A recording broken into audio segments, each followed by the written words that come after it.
O simples deslocamento de ar causado pelas asas de uma borboleta pode influenciar o fluxo natural das coisas e ser o principal causador de uma grande tempestade do outro lado do planeta.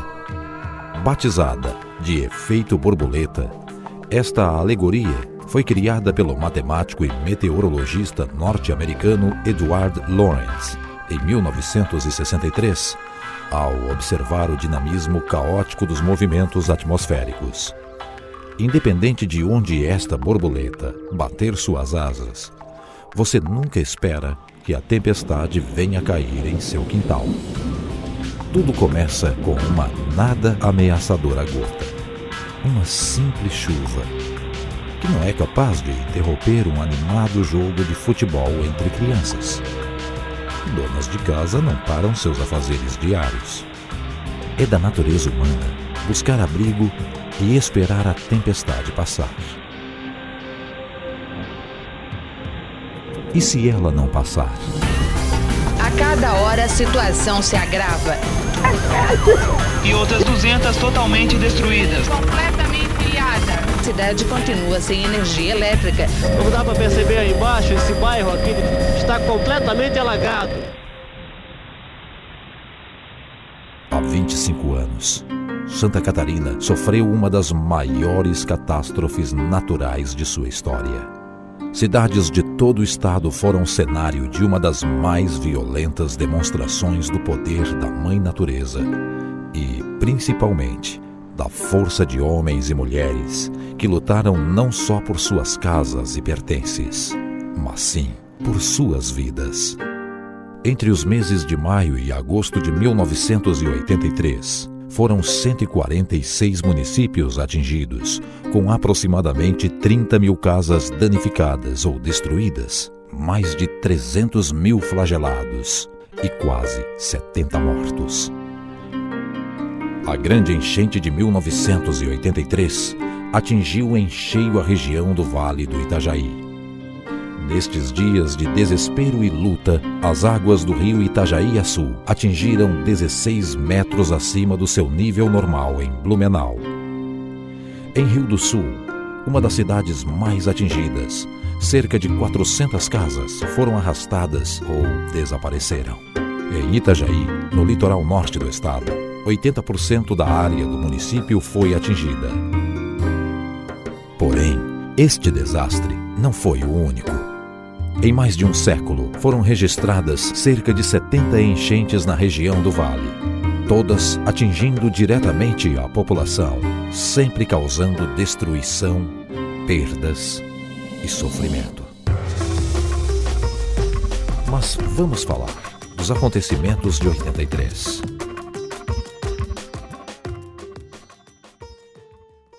Bem, as enchentes em Blumenau ou no Médio Vale e Baixo Vale do Itajaí ocorrem por causa da geografia da bacia hidrográfica.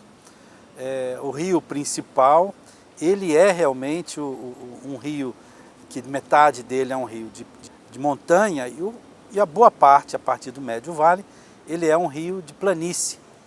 Sendo um rio de planície, ele faz muitas curvas, então ele não escoa com mais rapidez a água que vem do Alto Vale. E uma vez que a calha do rio tem um certo tamanho, em determinado momento ele começa a fazer nível e gerar enchente. A última grande enchente que ocorreu foi em 1911 e tinham se passado 72 anos. Aqui várias enchentes ocorreram nesse período. Enchentes de 10, 11, 12 metros. E a população já estava desacreditada, então ninguém mais acreditava que ia chegar num nível tão alto. E nesse aspecto, faltou uma enchente por volta de 1935, 34. Tempo de recorrência, a gente tem em torno de 30 anos, 35 anos, uma enchente grande, né, do ponto de vista estatístico.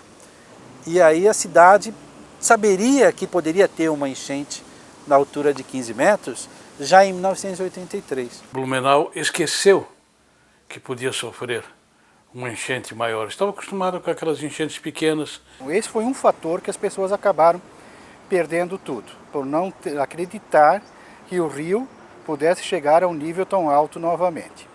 E o segundo item foi pela falta de estrutura mesmo, de apoio à comunidade, estrutura de alerta e de alarme que não se tinha nessa época. Na verdade, nós não estávamos preparados, a cidade em si, né? Na minha casa não vai chegar água. Nunca aconteceu. Comigo não acontece isso. Eram essas as respostas que a gente tinha do povo quando a gente dizia, o senhor tem que sair, ou a senhora tem que tirar a mudança, tem que tirar os móveis ou levantar geladeira, fogão. As águas começaram a subir assim tão rapidamente que todas as previsões furaram. Então chegou uma hora que nós vimos que não teria como avisar a pessoas que moravam em locais que seriam atingidos durante a noite. Eu dormindo e de repente a cachorra latindo e arranhando na parede. E quando eu fui ver o que ela tinha, quando eu botei o pé no chão, já foi na água. Pegou todo mundo de surpresa. Tanto é que ela veio muito mais rápida. Ela não veio subindo devagarinho. Foi uma coisa assim que inundou mesmo rápido, entende? Um dia estava tudo o rio lá embaixo, no outro dia a gente já estava aqui dentro de casa, no outro dia a gente tinha coberto as casas todas. Era momentâneo, porque você saía daqui, fazia uma marcação, quando voltava não achava mais a marcação, né?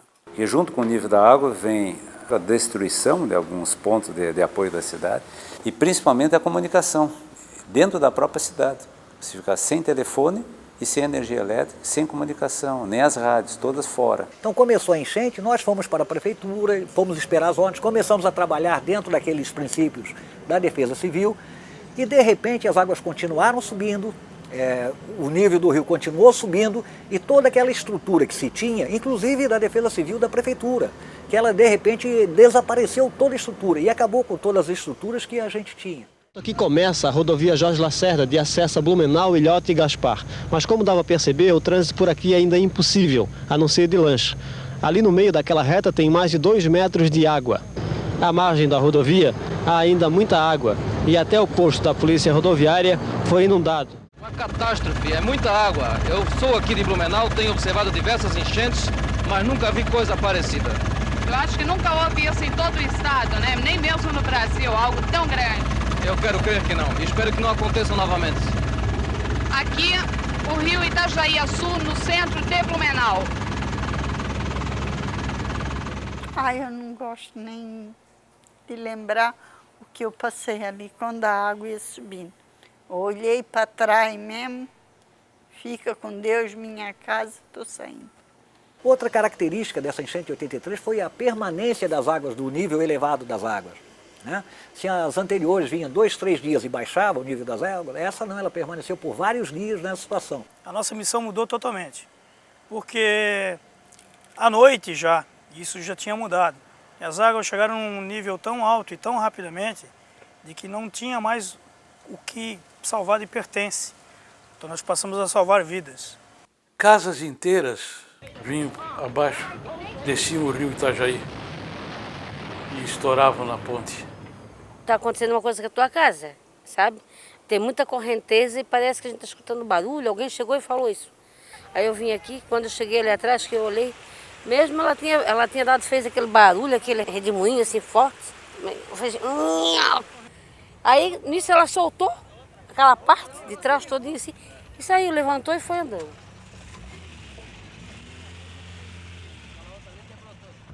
As réguas de medição chegaram num ponto, caíram todas, com a força do rio.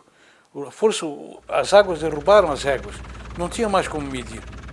A situação era alarmante, porque como a gente convivia em Blumenau e convive até hoje, e gosta de Blumenau, ver Blumenau naquela calamidade, com água pelo primeiro andar dos edifícios e na colmeira das casas, cobrindo todo o telhado. Era muito triste. Aqui já podemos ver a Rua São Paulo, no início da Rua 15 de Novembro. Era um desespero, era porco gritando, era cachorro uivando, era gente gritando e gente pedindo socorro. A gente tinha que sobreviver. Eu vim trazer comida para o pessoal que estava em cima da loja. Estava todo mundo sem comida, sem remédio, sem nada. E o meu marido falou, vamos. Aí eu falei, eu vou junto, né? Quero ver como é que tá lá. Eu achava que dava para chegar até aqui na casa, né? Aí foi aonde que eu cheguei ali, a bateira virou e eu caí na água.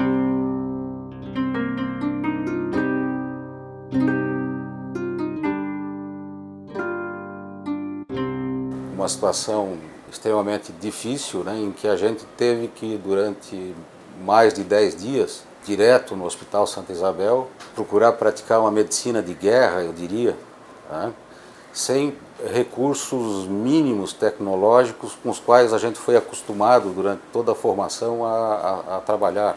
Infelizmente, nós tínhamos que priorizar quem mais sofria, porque levar a cirurgia sem energia elétrica, isso era feito à luz de baterias de carros arrombados, que também utilizava para alimentar os focos de lâmpadas no centro cirúrgico, além de alimentar os equipamentos de rádio que a gente utilizava. A pessoa que chegou remando a sua canoa até o Hospital Santa Isabel, infartado, né? E que infelizmente você não tinha desfibrilador, porque não tinha luz elétrica. Então, de perder e a óbito uma pessoa dessa, que não havia condições de se fazer uma desfibrilação ou reanimar alguém com uma parada cardíaca, né? O convívio foi extremamente tenso. Era angústia direta, era 24 horas de angústia. Isso foi aliviado o 5º dia em diante, que houve uma certa estabilização. Mas os primeiros 5 dias era episódio assim de sofrimento, angústia, de temor, de medo, de não saber o que vinha no dia seguinte, não saber quem é o próximo que viria a morrer, digamos assim.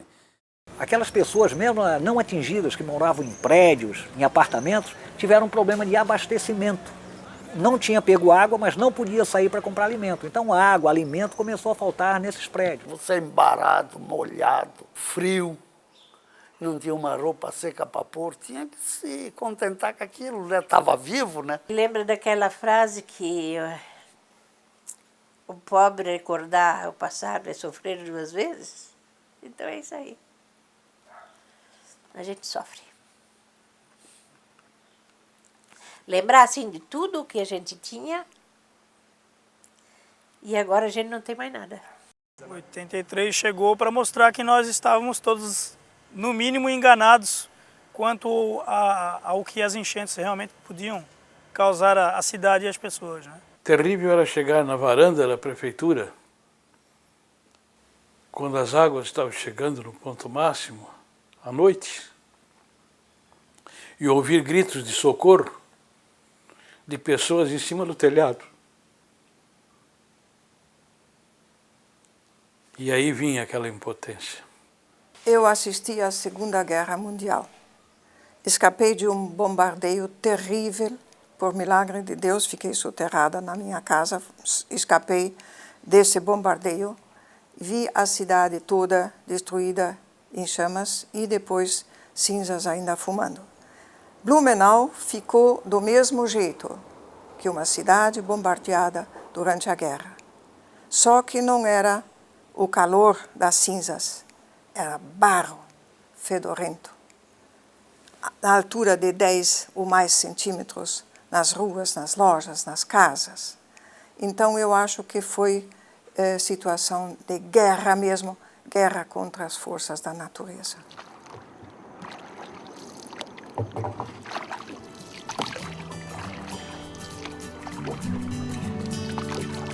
Desde muito pequeno, eu ouço as histórias do meu avô sobre as enchentes de 1983. Ele sempre fala de quanto o povo de Santa Catarina sofreu durante mais de um mês, completamente debaixo d'água. Mas ele também sempre fala do quanto as pessoas foram fortes, guerreiras e enfrentaram unidas, de cabeça erguida, aquele grande desastre. Meu avô não se considera um herói, mas, assim como diversas pessoas, ajudou muita gente, remando sua bateira e auxiliando no que podia. Acho que no fundo, isso é ser um herói. Ajudar o próximo sem pensar em recompensa. Arriscar a própria vida para salvar a vida dos outros, colocando a solidariedade acima de tudo. Foi ele quem me ensinou a remar, não para me tornar um herói, mas para estar sempre preparado caso isso volte a acontecer.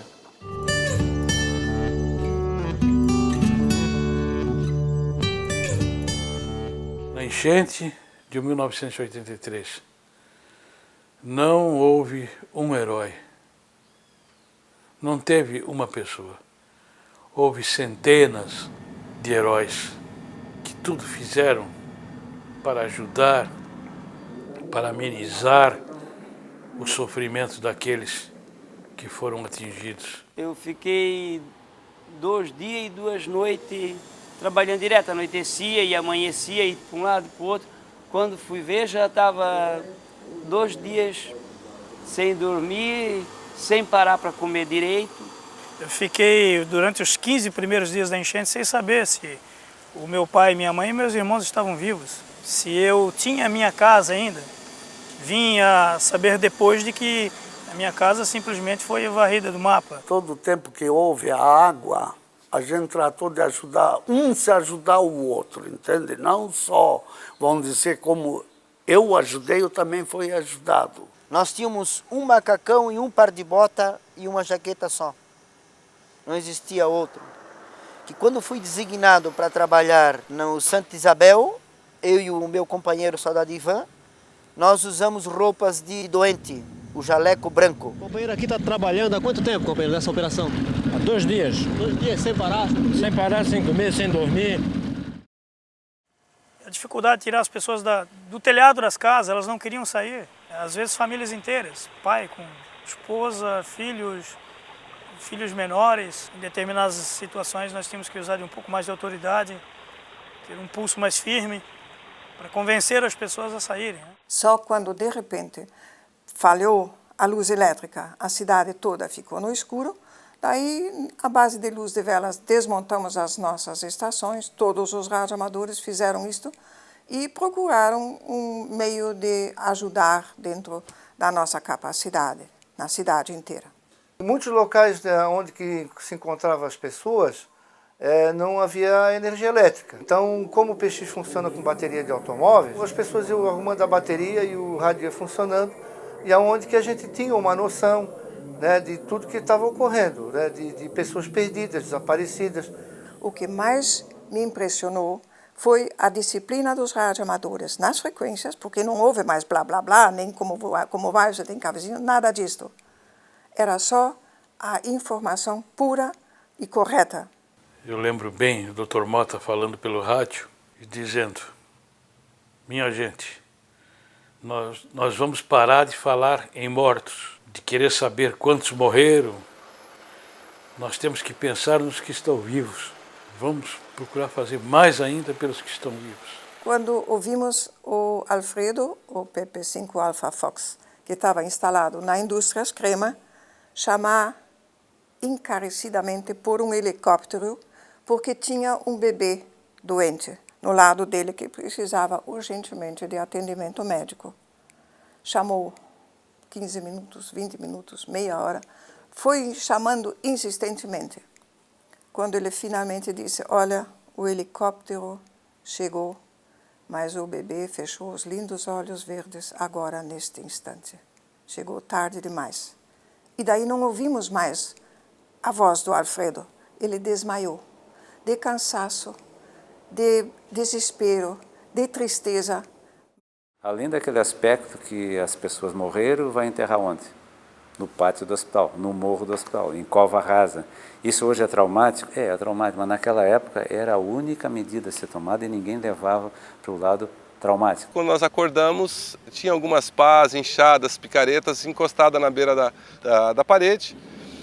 E o soldado teve a infelicidade de perguntar o porquê desse material ali, dessas ferramentas. Ele falou: não, é que nós estamos com 3 pessoas que estão mortas, então nós teríamos que enterrá-los. No Hospital Santa Isabel, 5 pessoas estão enterradas, vítimas de patologias diversas. 2 falecimentos oficiais foram registrados. Eu cheguei a receber sugestões de promover a evacuação de Blumenau. Isso foi uma coisa dolorosa. Ninguém sabe o que significa evacuar uma cidade. Olha lá, New Orleans ou Nova Orleans. O que sobra são ruínas, porque ninguém segura depois a depredação, assalto, roubo, estupro. O problema maior realmente foi controlar a população. Era mais ou menos assim: você ia lá numa residência, tirava as famílias, à noite voltava para fazer patrulha, as águas já tinham atingido aquela casa e ela estava sendo furtada. E você tinha que efetuar prisões. Rezava, toda noite a gente rezava muito, sabe? Se unia para rezar. E se unia também, às vezes, botava uma musiquinha e se unia para cantar, dançar um pouquinho. Era assim, a gente fazia assim, tá? Tipo de uma festa, fazer o quê? Tudo isso a gente fazia porque não tinha mais o que fazer, chorar da vida toda, não ia resolver. O que vai nos helicópteros? Água e saquinho de leite, que é muito importante, é o que as pessoas mais pegam. Velas, porque não há mais luz elétrica. Açúcar, comida. A população de Blumenau, ela passou uns 15 dias alimentando-se de carreteiro. Então o carreteiro ele era confeccionado aqui no quartel e saía daqui em embarcações. Então a gente saía aqui, nós saímos aqui pelo Ribeirão Garcia, nos fundos do quartel. Então eu com uma lanchinha com um motorzinho de 4 HP, puxando 6, 7 canoas. Por um bom tempo, o blumenauense não pôde nem ver carreteiro. Na época, em 83, aqui nessa linha, era o único comércio que tinha de gêneros alimentícios, era o meu, né? Então o pessoal vinha de bateira até na beira do barranco, lá embaixo.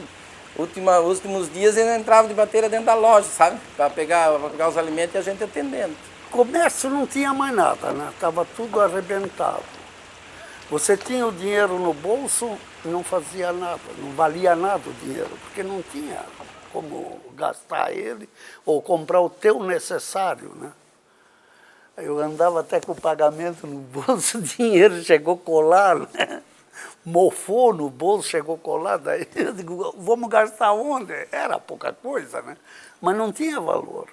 A maré baixava, a água, aí dava lá 1 metro de diferença que ia baixando. Os moradores já iam se juntando tudo com vassoura para lavar, porque a camada de lama era grossa no fundo, em cima da estrada, no fundo da enchente. Aí chegava o outro dia de manhã, na esperança de que amanhã já está baixando, né? Vamos aproveitar o que dá. Chegava o dia de manhã, a água tinha subido tudo de novo. Depois, quando isso tudo acaba, que a água está lá embaixo, quando desce, parece que a gente está num outro mundo, num outro lugar, entende? Parece que deu uma volta no mundo, sabe? Botou um lugar diferente para a gente morar. Coisas da nossa casa aqui foi para lá perto da ponte. Ah, eu achei uma coisa assim, é minha. É tudo assim, ó. Um herdou do outro, sabe? Lama. Todo lugar que você andava tinha lama. Era nas calçadas, era coisa podre. E gente tirando coisa de dentro de casa porque tinha estragado, levando embora. Muita sujeira. É difícil imaginar hoje uma enchente tipo a de 83 com o número de habitantes que nós temos. Se nós temos um número X de habitantes atingidos direto ou indiretamente pela enchente em 83, com certeza nós vamos ter o triplo. Você não pode imaginar o que aconteceu de solidariedade. A gente nem sabe tudo o que aconteceu. O bicho-homem, ele se torna gregário e se ajuda na hora do grande estresse. O que se viu uma solidariedade fenomenal. Divisão do alimento, do pão, do leite, da água potável, tudo. Só se via uma pessoa ajudando a outra. Força, todo ser humano sempre tem. Mas se não precisa fazer, não faz. E quando bate a enchente, ele é obrigado a fazer, daí tem. Aí ele bota a força que ele tem. A grande lição para o povo de Blumenau foi a solidariedade. Blumenau aprendeu a ser solidário, porque nós recebemos muitas doações, né?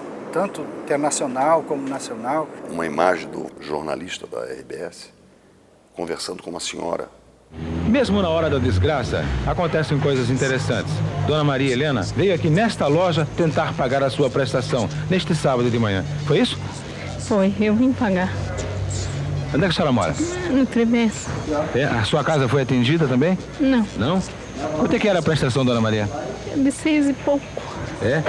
Quer dizer, mesmo com essa desgraça toda, a senhora teve a responsabilidade de se preocupar em pagar a prestação? É, Da Blumenau consegue se recuperar? não sei. Tá triste, né?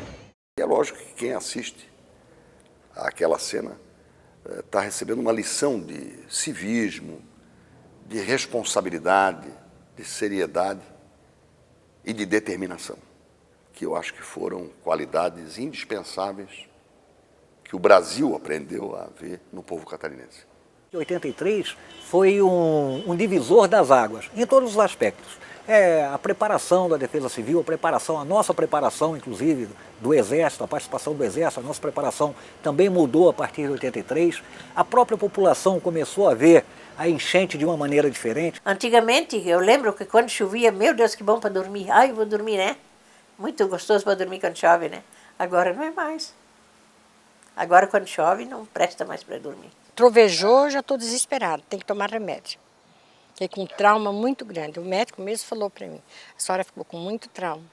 Do ponto de vista da solidariedade, dos métodos administrativos, da transparência, das ações econômicas, tanto na agricultura quanto no comércio, na indústria, nos serviços, em tudo isto, o Estado teve uma evolução positiva, fruto da dor e dos prejuízos das enchentes de 83.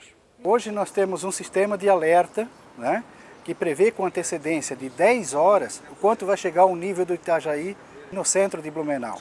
Então é um tempo hábil para você poder acionar todas as suas equipes de gerenciamento dos abrigos, como os demais órgãos também que compõem o plano de contingência de enchente. Hoje e daqui para sempre, espero, nunca mais uma enchente vai pegar de surpresa a região do Baixo Vale, porque sempre vai ter uma informação mais rápida, mais organizada e uma história contada e sempre mantida, seja em termos de documentários, seja em termos de livros. O blumenauense pode ter a certeza que o que foi possível fazer foi feito.